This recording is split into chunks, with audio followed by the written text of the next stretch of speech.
TriStar Pictures logo contains no stars. The opening of this movie has Sylvester Stallone climbing a mountain to get to a couple of friends who are stuck on top of it. Later, the rescue center says something about turbulence and advises against a winch rescue. But the pilots don't know anything about that until this asshole's climbed the whole goddamn mountain. Look, I love Paul Winfield and you love Paul Winfield, but what exactly rates as a special appearance? If he showed up and he didn't get that credit, would it not be special anymore? Wait a minute, I think I have him sighted. What's with this I see him bullshit? There are two climbers. There's a man and his girlfriend. So I guess they already know this woman is going to die and are already considering her a non-person. But please be advised you'll still encounter some strong winds and turbulence. We would advise against a winch rescue, over. Yeah, we advise the much easier rescue method where you land your helicopter on top of another mountain and make people shimmy on a cable over to you. You can't have a movie about thieves finding their stolen money in the mountains unless the main character suffers a life-altering event that will change them forever. Over.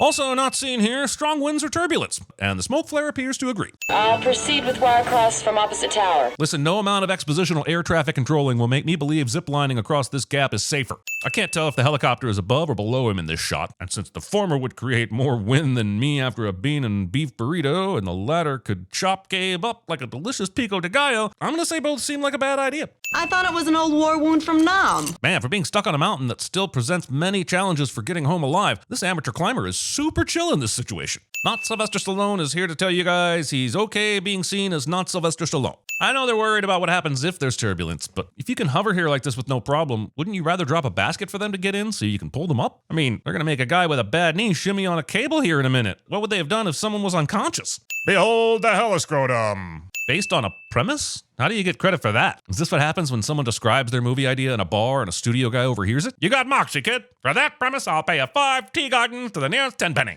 Keep your arms and legs inside the vehicle at all times, okay? This is a thing Gabe says that makes no sense, but it will be used as a callback later in the movie, so you need to hear it now. So, how'd this clown ever talk you into climbing up to the tower?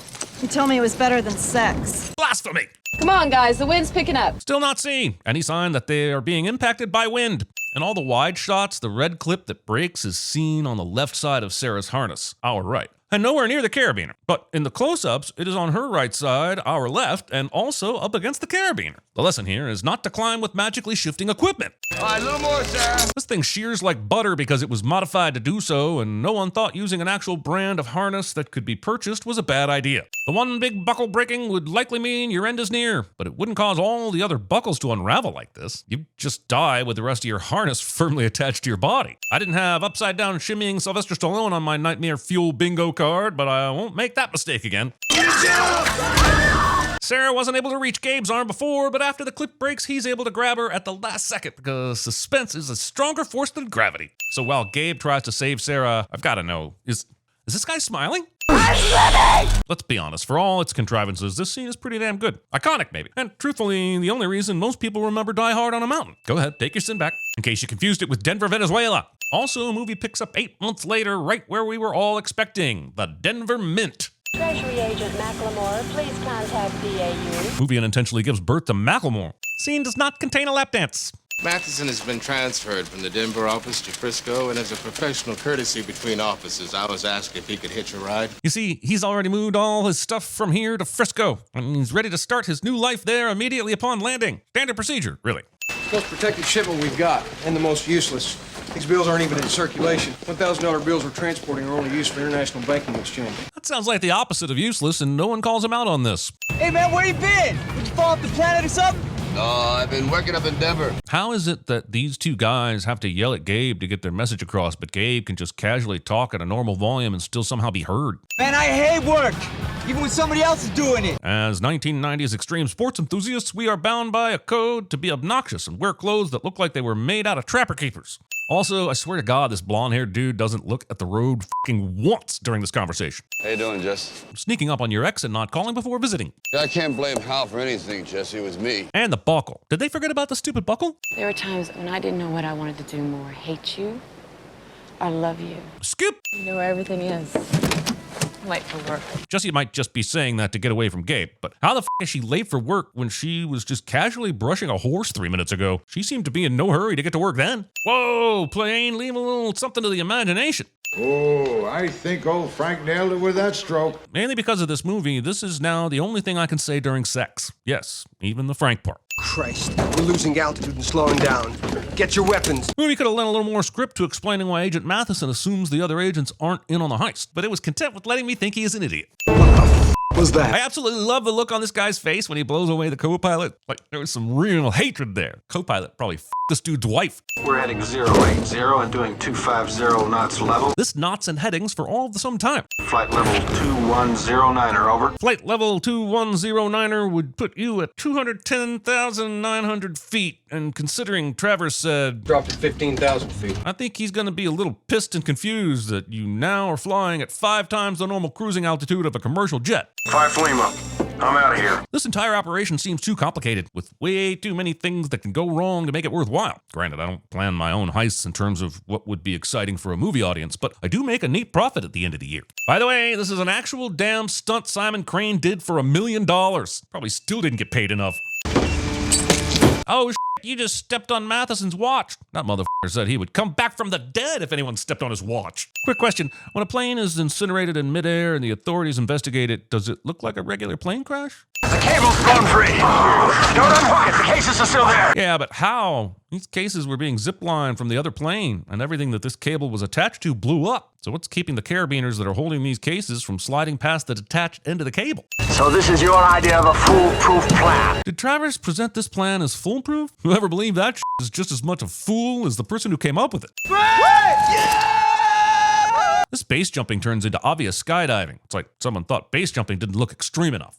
Give me the tracking monitor. The fact that these cases can be tracked makes me wonder why they couldn't have come up with a better plan than the plane-to-plane transfer they tried that was fucking stupid. I could go on for an essay about how dumb that stunt was for their heist, but let's keep things moving, shall we? He needs someone who has emergency medical training and knows every handhold of those peaks. The f*** is Hal running a mountain rescue operation that doesn't employ a person with emergency medical training? As soon as Gabe killed his girlfriend, Hal should have been looking for a new, less girlfriend-killing Gabe to replace it. What if he can't do it alone? I mean, it would be stupid for Hal to do it alone. Why isn't he calling for help from other rescue teams? What kind of situation is this that the movie is presenting to me? What if Gabe wasn't here? What would Jesse be doing then? Please, Gabe, he took the West Ridge. If you take the North Face, you can beat him, no problem. Did Hal set off on this urgent rescue and decide to take the longer route? The Bureau had been getting sketchy reports that Treasury jets were being monitored between Denver and San Francisco. Now, honestly, this movie just needed an excuse to have a shootout on the plane so we could take the action into the mountains. We didn't want to tell your department because we thought it might be an inside job. And now we definitely know so much more about the situation, and we're pretty sure we can trust you for some reason. And the money is an unexchangeable denomination. Everyone who works at the U.S. Treasury seems to have forgotten that money is money. And it'd be useless for anybody to try to steal it. Yeah, except for this man. Yes, this man, and only this man, could possibly have the international connections to move this Treasury money. Imagine pulling off a heist and you're the only suspect. Hal brought a lot of climbing gear to not use any of it. You did it your way, and she died. Man, I can see why this ad was rejected by Burger King. Also, movie killed that poor woman so that these two mountaineers would have this tension that will go away in about 2 minutes and never be brought up again. It was your weight on the line that did it. Maybe if what we saw had been less cut and dry about the clip failing, we might have been able to invest in this a bit more, instead of just being confused at how Hal is coming to these conclusions. Now drop it! It was you who dropped it. Referring to your dead girlfriend as it. Chekhov's bolt gun. Where's the helicopter? It can't fly in this weather. You'd think there would be someone in this bad guy crew who would have known that. You know, like the pilot, who we later find out can also fly a helicopter. Oh, I haven't even got on it yet. Just one more in a long line of embarrassing college girlfriend stories somehow makes it into the script. Once again, do you recognize these locations? You'll have to forgive Gabe and Hal for their hesitation. While those peaks definitely look familiar, they were hard to identify without seeing Hal's girlfriend's dead body. Then let's go. Movie immediately cuts to the whole crew at one of the mountains they need to scale to find one of the cases, but I can't even imagine the terrain they must have traversed to get here. While I didn't want to see their Lord of the Rings style march to Mount Doom, the movie's quick cut here suggests that they navigated miles of mountain wilderness with absolutely no struggle, like they're delivering a basket to Grandma's house. Fudge! Not sure, but I think he might be a bad guy. I need my bolt gun and ice axe. No. It is incredibly stupid that Quellion is that paranoid about Gabe having these tools that he would risk the case not being found. If Gabe dies climbing up the mountain, Hal is next. If Hal dies, does he keep calling rescue teams until he gets to Alex Honnold? Choosing to tie the rope to his foot when he is wearing a climbing harness. I don't think we need 2 guides. Retire him when he comes down. Why would you not just kill Hal then? But also, why wouldn't you want to have at least 2 people just in case the other dies? Or keep an extra guide for leverage in case the other gets out of line. Movie is why. But also, Quaylen could have kept this to himself instead of giving Hal information he might be encouraged to act on. Kind of amazing with all the paranoia surrounding Gabe that they allowed him to have any tools. Pretty great that the crew of baddies brought a grenade launcher along, where the original plan was to hijack a plane and fly away with tons of cash. Might need those grenades when I'm on the plane, says the thinking man's villain. Jesse, I've just reached the top of the tower. So far, there's no sign of anyone. He said the tower, but he's on Cone Bluff. You're right, Jesse, that is suspicious. There must be an international criminal who planned to hijack $100 million out of the air, but something went wrong and he kidnapped Hal to get his money. Better go check it out. Please, Frank, I'll buy one of your paintings. This works. This man does not know what cold is, and therefore true freezing cold cannot affect him. The distress call. What? The fake. Fake? What do you mean it was fake? Were you not just told this by Hal a few minutes ago? Thinking this light sweater is going to cure the definite hypothermia Gabe has. So I guess we're to believe this case busted open, the money got loose from their bundles and didn't fly everywhere when the strong winds they keep talking about swept through here. Snow Grimace! Also, you want your friend back and the first thing you do is antagonize these f***ers. Also, Gabe had time for this. Come on, night vision goggles? I am now 100% surprised you didn't hire a mountain climber and a skydiver for this heist, considering the stuff you guys are prepared for. So this guy is gonna get around using night vision, but I guess we're supposed to believe that Gabe and Jesse know so much about the terrain out here that they don't need even one light to get around this darkness because moon? The sin would be Stormtrooper aim if there had been any evidence that he was trying to aim. Sled Stallone. Gravity's a bitch, isn't it? I know that Hal is protected by the fact that he's the only one who can guide them out of here, but I can't believe that translates to I can be a dick about anything I want. I don't need to hear that shit from you, boy. Come on. Maybe this boy should make this big mouth a little bigger. Race wars. Exactly, Cheesehead, exactly. Cheesehead. Hey guys, this is no time to play He Said Cheesehead.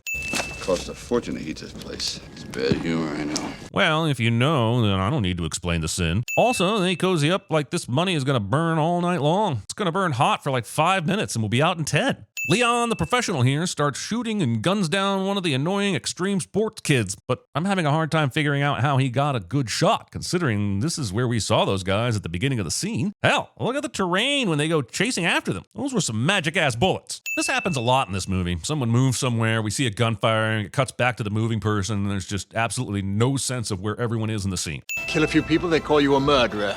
Kill a million, and you're a conqueror. Go figure. This bad guy dialogue sounds so profound until you break down people who've killed millions and realize you don't have to go back too far to see it's false. To stay ahead of them, we're gonna have to go through that crack. Whoa there, Gabe. It's not your birthday. This is no time to be suggesting anal. Movie takes a detour into Jesse's Batgirl origin story. Movie inspires the plot of Frozen. No, not the one with Kristen Bell, the one with Emma Bell. Also, movie overestimates how much I care about Evan. Is it weird that when Frank opened the knife, I immediately thought of how wild a twist it would be if he just killed Evan right now? And not because Frank was part of the heist crew or anything like that. He just never liked him and seized the opportunity, and then the movie just never brought it up again. Is that weird? Treasury Control, get the rescue people on their way. Treasury Control? This movie doesn't sound like it has any idea how air traffic is controlled or who does it. Kinnett had no idea where they were, let alone that they were in a cave. But through movie magic, he finds himself right near their exit. Walker! And he couldn't wait another minute or two for Jesse and Puxatawny Gabe to come out of the hole. Where's the money? I burned it. Why tell him this? Movie pretends like Gabe wouldn't be badly wounded after a fall like this. And blow out that black bastard while you're at it. Guessing this line is here in case I was wondering if Delmar is still racist. I was not. Watching this guy pummel Gabe makes me realize, yes, Stallone isn't playing Rocky here. It's just that it really strains credibility when an actor is tied to a character like that and watch him get beaten by someone half his size. Gabe, Are you okay? Jesse is just fine now after appearing to have been injured by the gun not working and writhing around on the ground for some time, instead of looking for a rock or any other rudimentary weapon while Gabe was getting his ass handed to him. Oh yes, I forgot to mention the bad guys brought C4 on this heist that they didn't realize would end up in the mountains. I'd love to know what the plan was after the hijacking for them to bring the tools and weapons I've seen them use. They give this C4 detonator an arbitrary 5 minutes to blow up. Granted, they don't know that Hal's going to warn them about the bomb, but then again, that's one of the many reasons that giving them 5 minutes is stupid, when it could have just been like 1. Why the hell are we wasting time? Making sure he's not going to find that lost case. As is explained later when Gabe trips a wire that sets off a bomb that blows up the bridge. But it's a very confusing place to put this scene, because the movie wants to surprise you with this. It does not show what Quaylen is planning. But this happens while Gabe and Jesse are trying to escape the first bomb they set up, so it's hard to tell why Travers is asking, why the hell are we wasting time? When that's a question that could be asked about the 5-minute detonation time of the bomb Hal warned them about. The power of boners allows Gabe to save his girlfriend in the same situation in which he was not able to save his not girlfriend. I suppose they either knew or guessed that Frank would have a gun, but why did the plan rest on that knowledge? Don't they have a lot of guns on the bad guy team? What are you doing? John Walton knows that Evan got shot and there's some going on in the mountains today, but he reacts to a woman pulling his own gun on him with the concern of a Tennessee Titans fan whenever Will Levis throws a football. Then they let Hal go run after Frank because of the realization that they haven't done some random evil bullshit in a few minutes. Hal doesn't realize that now Frank's art will probably be worth something. Feels like Quaylen could have rigged this up to blow both sides of the bridge to avoid anyone running the other way and escaping. Roger, Control, but where the hell are those National Guard choppers? Over. They had a mechanical, sir. It's being worked on now. Their ETA is 1 hour. 90% of this radio dialogue is an attempt to subvert CinemaSins. Nice try, but it still feels lazy and tacked on as an afterthought when someone realized how many holes there were in the plot. Yeah, do it quietly. This guy is suddenly concerned about decibel level. In a minute, I'll be dead. You will always be an asshole. In this choice of dead or asshole, I will always choose asshole. You like soccer? I know this was made soccer so that Americans would know what he's talking about, but that's pretty bad form making the British guy say soccer. But also soccer. There's no way that Hal knew that calling this guy an asshole would lead to Delmar beating his ass, which will open up a chance for Hal to pull that knife he got off Frank earlier. Season's over, asshole! I'm going to sin this, because this line is a sin. I'm also going to tell you that it's glorious hearing Michael Rooker say this stupid line in a stupid action movie, because there's no actor like Michael Rooker. It's a testament to how long that I'm gonna play soccer with your face because you called me an asshole scene was that Travers got this far from the place where Hal was supposed to be killed. The movie didn't show me the hilarity of Sylvester Stallone chasing this bunny around to tie the tracker on it. You're dead, Walker! Whoa, what the f***? When did Travers get on Gabe's trail? This will be Gabe's second traumatic fall today, and he will also leave this one without breaking or spraining anything. If you can survive 2 falls like this and hypothermia, you shouldn't even worry about people shooting at you. All he gets is a little boo-boo on his tummy, and he still has the strength to do this just a few minutes later. This is very obviously not John Lithgow. Holy shit, another set piece? The amount of geography this movie covers is incomprehensible and should be impossible without eating anything. Oh wait, they stopped for a power bar. Now it all makes sense. Gabe chooses to do this over pre-broken ice. Bullets traveling through water physics aside, if Gabe had this gun the whole time, then why the f*** didn't he use it when he had the element of surprise just a second ago? He could have just let this asshole run past him on the bridge and either got him to drop his gun or shoot him in the back. I want you to put her down! Over there! Why does Quaylen even do this? Why doesn't he make Gabe walk over to the landing spot? Quaylen has all the leverage here, and yet he allows his hostage off the helicopter and allows Gabe to dictate where he flies from here on out. Come on, closer. If you don't think something's up by now, then I highly doubt you are the international criminal the FBI painted you as. This is still not John Lithgow. Gabe survives this. The anchor holding the helicopter in place is very visible. The movie suggests that a fight between Sylvester Stallone and John Lithgow is exactly the type of thrilling confrontation we've been pining for. Keep your arms and legs in the vehicle!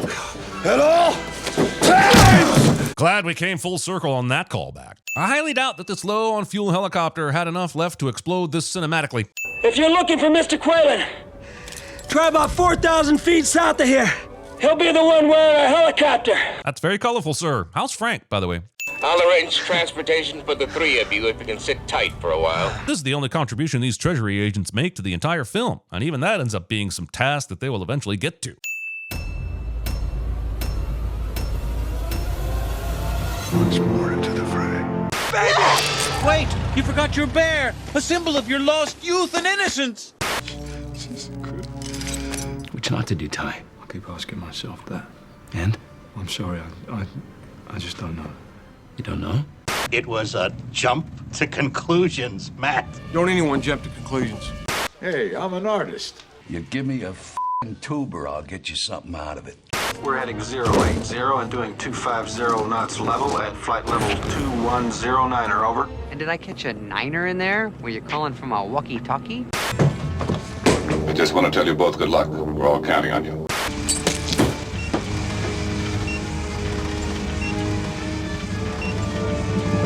I must kill the queen.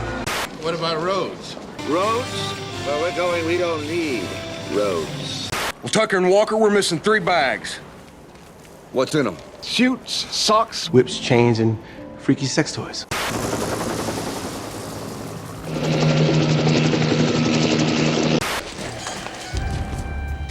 Have you ever masturbated with these on? Feels like I'm wearing nothing at all. Nothing at all. Nothing at all. Stupid sexy Flanders! In the frozen land of Nador, they were forced to eat Robin's minstrels. And there was much rejoicing.